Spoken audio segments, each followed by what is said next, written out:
ಶಿವಮೊಗ್ಗದಲ್ಲಿ ಸಚಿವ ದಿನೇಶ್ ಗುಂಡೂರಾವ್ ಅವರು ಮಾತನಾಡಿ, ಜೆಡಿಎಸ್ನಲ್ಲಿ ಏನಾಗುತ್ತಿದೆ ನಮಗೆ ಗೊತ್ತಿಲ್ಲ, ಈ ಚುನಾವಣೆ ಎಲ್ಲರಿಗೂ ಉತ್ತರ ಕೊಟ್ಟಿದೆ ಎಂದಿದ್ದಾರೆ.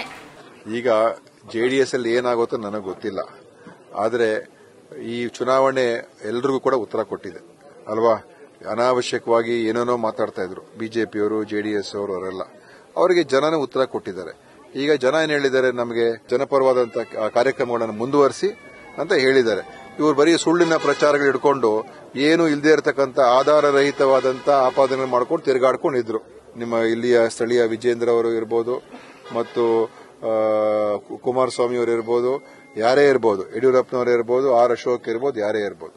ಈಗ ಅದೆಲ್ಲ ಕೂಡ ಈಗ ವಕ್ಫ್ ಇಶ್ಯೂ ತಗೊಂಡಿದ್ರು, ಮೂಡಾ ಇಶ್ಯೂ ತಗೊಂಡಿದ್ರು, ಎಲ್ಲ ಏನೇನ್ ಬೇಕು, ಯಾವ ರೀತಿ ಗೊಂದಲ ಸೃಷ್ಟಿ ಮಾಡಬೇಕು ಅದೆಲ್ಲ ಮಾಡಿದ್ರು. ಆದ್ರೆ ಈಗ ಯಾವುದು ಕೂಡ ಅದರ ಒಂದು ಅವರ ಏನು ಕೂಡ ಸಾಧನೆ ಮಾಡಕ್ ಆಗ್ಲಿಲ್ಲ.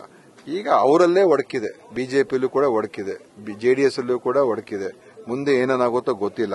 ಬಿಜೆಪಿಯಿಂದ ಎಷ್ಟು ಜನ ಹೊರಗೆ ಬರ್ತಾರೋ ಗೊತ್ತಿಲ್ಲ, ಜೆಡಿಎಸ್ ಇಂದ ಎಷ್ಟು ಜನ ಹೊರಗೆ ಬರ್ತಾರೋ ಗೊತ್ತಿಲ್ಲ. ನಮಗೆ ಎಲ್ಲಿಂದಾದ್ರೂ ಕೂಡ ಬರಲಿ, ಆದ್ರೆ ನಮ್ಮ ಸಿದ್ಧಾಂತ ಒಪ್ಕೊಂಡು ಕೋಮುವಾದದಿಂದ ದೂರ ಇರಬೇಕು, ಸಾಮಾಜಿಕ ನ್ಯಾಯಕ್ಕೆ ಒತ್ತು ಕೊಡಬೇಕು. ಅಂತವ್ರು ನಮ್ಮ ಜೊತೆ ಬಂದ್ರೆ ನಾವು ಅವ್ರನ್ನ ಸೇರಿಸ್ಕೊಡ್ತೀವಿ.